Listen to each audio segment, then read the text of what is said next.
Hello student. मैं Naveen Kumar Arya class 10 science chapter 2 acid base और salt के लेक्चर 5 में आपका स्वागत करता हूं। जैसे कि 4 लेक्चर में हमने पढ़ लिया था pH of salt. PH of salt यानी साल्ट का पीएच किस पे निर्भर करता है, ठीक है। तो वो आपके रिएक्टेंट पे निर्भर करता है, एसिड और बेस पे। हमें पता है कि एसिड और बेस के रिएक्टेंट होते हैं, रिएक्शन होने के बाद ही साल्ट बनता है। तो ऐसे रिएक्टेंट में ही आपका पीएच ऑफ साल्ट निर्भर करता है। साल्ट का पीएच किस पे निर्भर करता है? रिएक्टेंट पे। जैसे कि एग्जांपल में हमने देखा था, सॉलिड अगर एसिड जो है स्ट्रॉन्ग है और बेस अगर वीक है तो क्या होता है, साल्ट की जो नेचर होती है वो भी एसिडिक होती है। और एसिड स्ट्रॉन्ग है, बेस भी स्ट्रॉन्ग है, तो क्या होता है, साल्ट की नेचर न्यूट्रल साल्ट होता है, ठीक है। और एसिड वीक है और बेस जो है स्ट्रॉन्ग है तो ऐसे में साल्ट की जो नेचर वो कैसा होगा, बेसिक नेचर में होगा, ठीक है।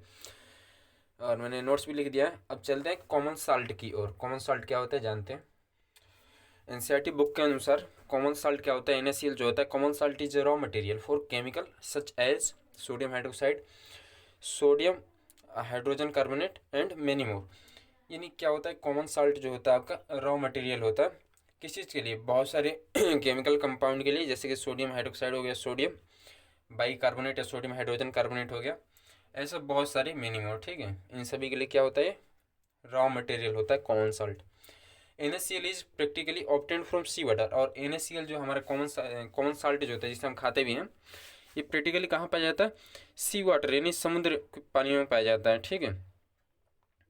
And sea water have many salt dissolve in it. और सी वाटर में क्या होता है, बहुत सारे और भी साल्ट होते हैं जो इनमें डिसॉल्व होते हैं। We separate NaCl from it. और हम क्या करते हैं, NaCl को इससे निकालते हैं। तो NaCl is basically mined from the rock salt and rock salt is mined like coal. जब हम कोयले खदानों में क्या करते हैं, खोदा जाता है तो उसमें क्या निकलता है, रॉक साल्ट निकलते हैं। और रॉक साल्ट में क्या पाया जाता है, NaCl भी पाया जाता है। तो दो तरह से NaCl प्राप्त होता है, पहला सी वाटर के द्वारा, दूसरा रॉक साल्ट। और ये जो रॉक साल्ट जो होता है इससे कॉमन साल्ट मिलता है, मतलब ये जो रॉक होते हैं इनसे भी क्या मिलता है, कॉमन साल्ट मिलता है। तो यहाँ सबसे बड़ी ध्यान रखने वाली बात यह है कि ये जो कॉमन साल्ट होता है इसका हम केवल रॉ मटेरियल के रूप में यूज करते हैं। खाने पीने में भी यूज होता है, लेकिन रॉ मटेरियल में यहाँ यूज होगा। और कॉमन साल्ट का यूज करके हम सोडियम हाइड्रोक्साइड, सोडियम कार्बोनेट और भी बहुत सारे साल्ट बनाएंगे। तो चलिए पहला जो हमारा साल्ट है देखते हैं क्या बना सकते हैं। तो स्टूडेंट पहले हम देखते हैं सोडियम हाइड्रोक्साइड। सोडियम हाइड्रोक्साइड के लिए भी रॉ मटेरियल क्या होता है, सोडियम क्लोराइड ही होता है। तो देखते हैं, when electricity is passed through an aqua solution of sodium chloride it decompose to from sodium hydroxide, ठीक है। The process is called chlor alkali process, ठीक है। तो यहाँ देखते हैं कि सोडियम जो क्लोराइड होता है इसके सॉल्यूशन में अगर इलेक्ट्रिसिटी पास किया जाता है एक्वा सॉल्यूशन में, तो हमें क्या पता है, डिकम्पोज होकर सोडियम हाइड्रोक्साइड मिलता है। जैसे देखिए यहाँ पे सोडियम क्लोराइड जो एक्वा सॉल्यूशन है, और क्या करते हैं इस हम H2O के साथ, ठीक है, H2O के साथ जब पास कराते हैं इलेक्ट्रिसिटी इसके साथ, तो क्या होता है हमारा, तब हमें सोडियम हाइड्रोक्साइड जो होता है डिकम्पोज हो जाता है। डिकम्पोज होकर सोडियम हाइड्रोक्साइड मिलता है और क्लोरीन और हाइड्रोजन गैस भी मिलती है। तो यहाँ ध्यान रखने की वाली बात है कि यहाँ इलेक्ट्रिसिटी हमें पास करानी पड़ती है रिएक्शन कराने के लिए। किसमें, सोडियम क्लोराइड जो एक्वा अवस्था में होता है और H2O दोनों के साथ रिएक्शन कराने के लिए इलेक्ट्रिसिटी पास करनी पड़ती है। इलेक्ट्रिसिटी पास करने के बाद क्या होता है, सोडियम डिकम्पोज होकर सोडियम हाइड्रोक्साइड बनाता है और क्लोरीन भी निकलती है और H2O गैस भी निकलती है। तो यहाँ ध्यान देंगे कि क्लोरीन भी गैस होती है आपकी और H2O ये भी दोनों गैस के रूप में निकलते हैं। In this method chlorine is obtained at anode. इस मेथड में क्या होता है, जैसे आप देख सकते हैं यहाँ पे मैंने टोटल इसका जो है यहाँ पे कर रखे हैं, आपका फिगर भी बना रखा है हमने। तो फिगर में क्या होता है कि ये जो क्लोरीन होता है वो एनोड के पास मिलता है। किसके पास, एनोड के पास। पहले chlorine is obtained at anode. Chlorine किसके पास ऑब्टेन्ड होता है, ये आपका एनोड के पास ऑब्टेन होता है। And H2 is obtained at anode. H2 क्या होता है, ये आपका जो हाइड्रोजन गैस होता है ये एनोड कैथोड के आसपास ये यहाँ निकलता है, ठीक है। तो and sodium hydroxide also start forming near cathode. और क्या होता है, सोडियम हाइड्रोक्साइड जो होता है कैथोड के नज़दीक में यहाँ हमें प्राप्त होता है, ठीक है। तो ये आपका इमेज जो है आप देख सकते हैं पूरा फिगर। यहाँ से हम क्या करते हैं, ब्राइन डालते हैं, यहाँ से हम ब्राइन डाला जाता है। तो इस रिएक्शन में जब इलेक्ट्रिसिटी पास की जाती है, पास करने पर क्या होता है, क्लोरीन गैस यहाँ से निकलती है आपका एनोड से, और कैथोड से क्या होता है, हाइड्रोजन गैस यहाँ से निकलता है, और कैथोड के बगल में सोडियम हाइड्रोक्साइड हमें फॉर्मिंग होता है, यानी बनता है। ठीक है, एक और चीज़ है यहाँ जानना चाहिए कि इस मेथड को क्या बोलते हैं हम, इस प्रोसेस को हम क्या बोलते हैं, हम क्लोर एल्केलिक प्रोसेस बोलते हैं। क्यों बोलते हैं, क्योंकि यहाँ जो क्लोरीन निकलता है इसे क्लोर यूज किया गया, और एल्केलिक सोडियम हाइड्रोक्साइड क्या होता है, एल्केलिक होता है। एल्केलिक से मतलब है वाटर में जो मिल जाए, ठीक है, ऐसा बेस जो वाटर में मिल जाए उसे क्या बोलते हैं, एल्केलिक। ये बेस जो है सोडियम हाइड्रोक्साइड वाटर के साथ मिल जाता है, इसलिए एल्केलिक ये हो गया।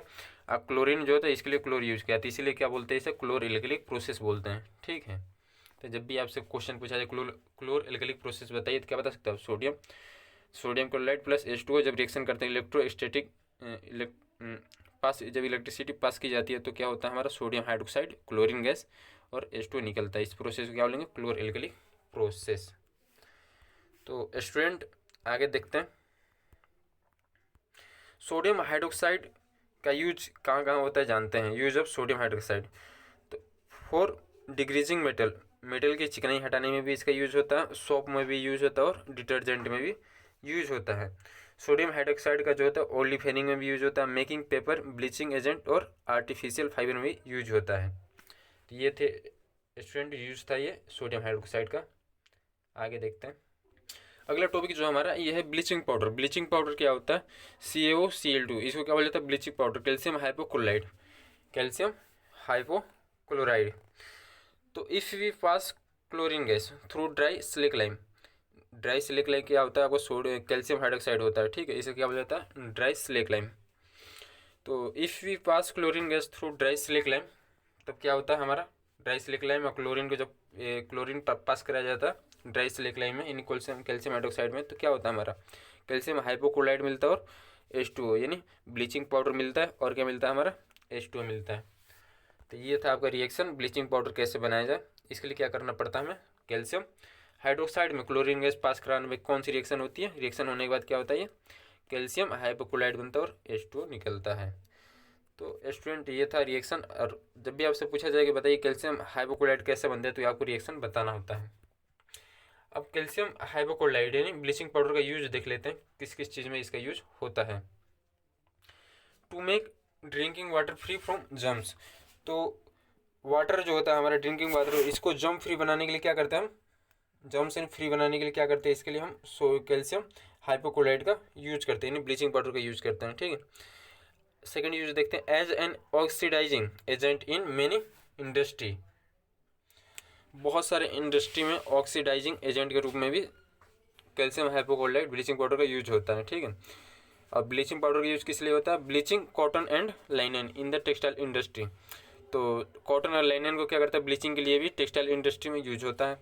For bleaching wood pulp in water vapour factory, तो पेपर फैक्ट्री में क्या होता है, पहले लकड़ी जो होते हैं उनको छोटे छोटे टुकड़े किए जाते हैं, उन टुकड़े में उनको ब्लीचिंग करने के लिए, लकड़ी के टुकड़े को ब्लीचिंग करने के लिए क्या किया जाता है, इसका यूज किया जाता है ब्लीचिंग पाउडर का। For bleaching washed cloth in laundry, laundry में क्या होता है, जो हमारे क्लॉथ होते हैं तो उसके उसके धोने के बाद उसको ब्लीचिंग करने के लिए भी यूज किया जाता है। ठीक है, और भी बहुत सारे यूज हो सकते हैं आपके, ये आपके मेन कुछ यूज थे। तो मुझे लगता है ये आपका क्लियर हो गया होगा ब्लीचिंग पाउडर। चलिए आगे चलते हैं, देखते हैं और कौन सा हमारे पास साल्ट है। एक ये साल्ट है आपका बेकिंग सोडा। ठीक है, तो ये भी जो साल्ट होता है बेकिंग सोडा, ये एंटी एसिड होता है, यानी इसकी जो नेचर होता है वो बेसिक होता है। ठीक है, तो इसको किस चीज़ के लिए यूज किया जाता है, एंटी एसिड में भी यूज होता है। ये नाम है सोडियम बाइकार्बोनेट। ठीक है, बेकिंग सोडा है सोडियम बाइकार्बोनेट, इसको कभी कभी सोडियम हाइड्रोजन कार्बोनेट भी हम बोलते हैं। तो ये रिएक्शन कब होता है, जब सोडियम क्लोराइड H2O CO2 और NH3 यानी अमोनिया, जब इन चारों को आपस में रिएक्शन कराया जाता है तब क्या बनता है, अमोनियम क्लोराइड बनता है और सोडियम हाइड्रोजन कार्बोनेट यानी बेकिंग सोडा का बनता है। ये था आपका केमिकल रिएक्शन बनाने के लिए सोडियम हाइड्रोजन कार्बोनेट का। ठीक है, कुछ प्रॉपर्टीज देखते हैं और क्या क्या प्रॉपर्टीज होती हैं। तो property, it is mild non corrosive base. ठीक है, सेकंड नंबर देखते हैं, when it is heated during cooking, तो क्या होता है जब हम कुकिंग के लिए इसका यूज करते हैं और हीट करते हैं तब हमारा क्या होता है, केवल प्रॉपर्टी है इसका, तो सोडियम बाइकार्बोनेट या sodium hydrogen carbonate bleaching powder जो भी आप बोलिए इसे, इसको हीट करने के बाद क्या मिलता है हमें? सोडियम कार्बोनेट, ठीक है, H2 और CO2। तो कुकिंग के दौरान क्या करते हैं हम, कभी कभी इसे खाने में भी मिलाते हैं। तो मिलाने के दौरान क्या करते हैं, ये उसमें क्या होता है, उस समय रिएक्शन होता है। तो रिएक्शन के दौरान सोडियम कार्बोनेट H2 और CO2 भी मिलते हैं। अब यहाँ CO2 का भी बहुत बड़ा रोल होता है, मैं आपको बताऊंगा क्या रोल होता है CO2 का। अभी आगे देखते हैं baking powder. Baking powder student, यहाँ एक चीज़ ध्यान रखना है हमें, बेकिंग पाउडर और बेकिंग सोडा में थोड़ा सा अंतर होता है। थोड़ा सा अंतर होता है। वो अंतर क्या होता है कि जब हम बेकिंग बेकिंग सोडा में NaOH में जब हम किसी एसिड को मिलाते हैं, अधिकतर वैसे हम टर्मरिक एसिड को ही मिलाते हैं, ठीक है, यहाँ पर मैंने लिख भी दिया, यहाँ पर अधिकतर हम टर्मरिक एसिड का प्रयोग करते हैं क्योंकि ये हानिकारक नहीं करता है, ये हानि हमें नहीं पहुँचाता है।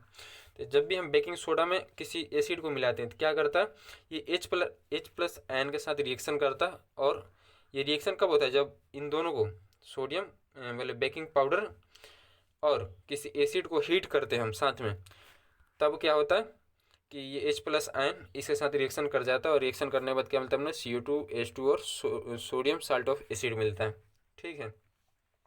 यहाँ जो एसिड अधिकतर यूज किया जाता है क्या होता है आपका, टार्टरिक एसिड होता है। तो इस टोटल प्रक्रिया में इसको जो रिएक्टेंट है इसको ही टोटल को बोला जाता है बेकिंग पाउडर। यानी बेकिंग सोडा के साथ अगर कोई एसिड मिला दिया जाए तो क्या कहलाएगा, वो बेकिंग पाउडर कहलाता है, ठीक है। आपको ये ध्यान रखना है। ये रिएक्शन कब होता है, ये रिएक्शन तभी हो सकता है जब इनको हीट किया जाए या वाटर में मिलाया जाए, तभी ये रिएक्शन होता है, ठीक है। तो स्टूडेंट देखते हैं, स्टूडेंट एक चीज़ है यहाँ पे, बेकिंग पाउडर मैंने लिख दिया है यहाँ पे कि ये जो बेकिंग पाउडर होता है ये कैसा होता है, बेकिंग सोडा प्लस कोई एसिड, टार्टरिक एसिड आप ले सकते हैं। इन दोनों को मिलाने के बाद ही टोटल को क्या बोलते हैं, टोटल को साथ में बेकिंग सोडा प्लस कोई एसिड, ये बेकिंग पाउडर कहलाता है। कोई एसिड वैसे टर्मरिक एसिड ज़्यादा लिया जाता है, ठीक है। तो मुझे लगता है स्टूडेंट आप अंतर समझ गए होंगे, बेकिंग पाउडर और बेकिंग सोडा में कुछ खास अंतर नहीं होता, केवल अगर बेकिंग सोडा में थोड़ा सा एसिड मिला दिया है तो बेकिंग पाउडर हो जाएगा। आगे बढ़ते हैं हम, uses of baking powder. Baking powder का क्या क्या यूज होता है जानते हैं। डायरेक्टली हम बेकिंग सोडा का यूज नहीं करते हैं, उसमें क्या यूज करते हैं, खाना पकाने के लिए जो भी होता है, खाना पकाने के समय इसका यूज किया जाता है, सबसे ज़्यादा बेकिंग पाउडर का यूज किया जाता है। बेकिंग सोडा डायरेक्ट हम यूज नहीं करते हैं, बेकिंग पाउडर ही डायरेक्ट यूज कर सकते हैं, क्योंकि बेकिंग पाउडर में क्या होता है, बेकिंग सोडा के साथ एसिड मिला होता है, टार्टरिक एसिड है और भी, जो क्या करता है इसका देखते हैं, यही पता चल जाएगा अभी। Use of baking powder, baking powder is use as antacid. जो बेकिंग पाउडर होता है आपने देखा होगा इनो में क्या होता है, बेकिंग सोडा होता है, उसके साथ एक एसिड होगी, लेमन जूस या वेस्ट टाइप का आपको लगता होगा। तो ये किस लिए होता है, क्योंकि लेमन जूस जब साथ में मिलाया जाता है तो क्या हो जाता है, वो बेकिंग पाउडर बन जाता है, बेकिंग छोटा सा बेकिंग पाउडर बन जाता है, ठीक है। तो baking powder is use as antacid. Antacid यानी हमारे अगर पेट में एसिडिटी हो गई है तो उसको कम करने के लिए भी बेकिंग पाउडर का यूज़ किया जाता है। एंटासिड मतलब वही होता है। एंटासिड क्या होता है, सभी बेस बेस बेस को ही एंटासिड बोला जाता है, ठीक है।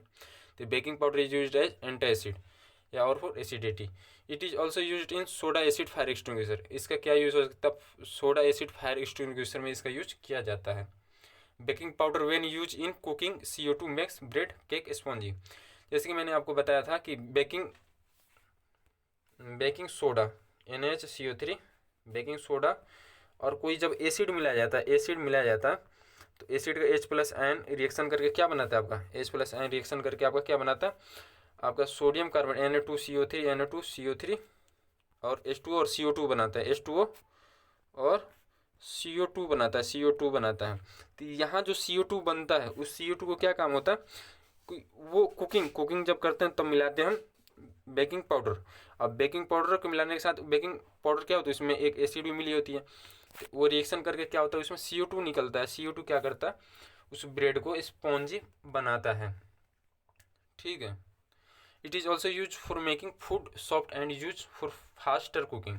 और किस चीज़ के लिए यूज़ किया जाता है, फूड को सॉफ्ट बनाने के लिए भी और फास्टर कुकिंग के लिए भी इसका यूज़ किया जाता है।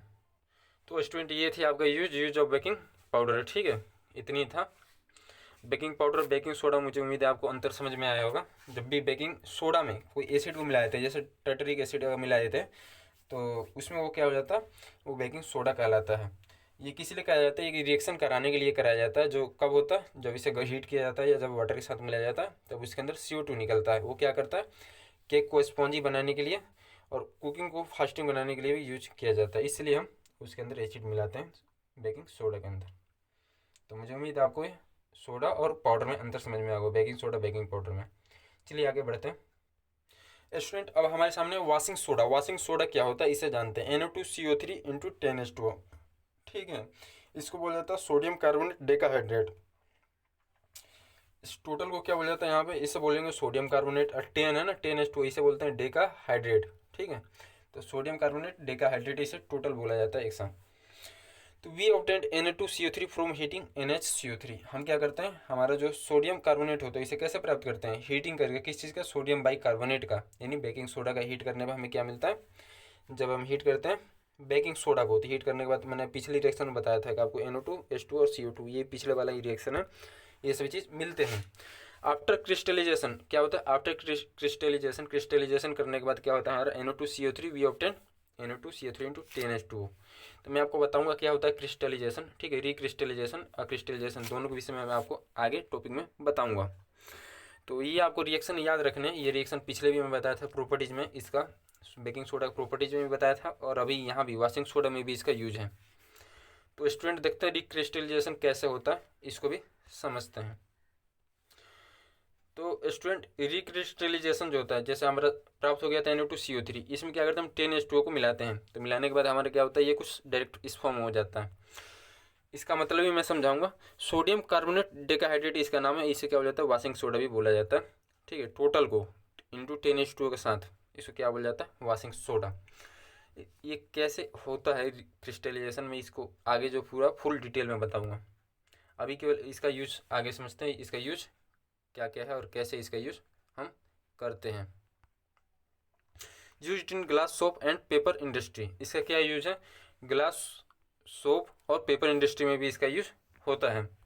Use in cleaning agent in domestic purpose, और क्लीनिंग एजेंट के रूप में भी डोमेस्टिक मतलब घर में भी इसका यूज किया जाता है क्लीनिंग पर्पस से, ठीक है। Use in removing permanent hardness of water, और वाटर के हार्डनेस को कम करने के लिए भी इसका यूज किया जाता है। Use in making sodium compound like borax, और बोरेक्स को बनाने में भी इसका यूज होता है, ठीक है। तो कुछ नोट्स हैं, नोट्स पढ़ते हैं। स्टूडेंट यहाँ लिखा NO2CO3 into 10H2 we called it water of crystallisation. ये क्या होता है, ये वाटर ऑफ क्रिस्टलाइजेशन इसे बोल जाता है। वाटर का क्रिस्टलाइजेशन होने के बाद ही NO2CO3 10H2 साथ जुड़ता है, ठीक है। इट मीन्स वन, इसका मतलब क्या होता है इसे समझना बहुत ज़रूरी है।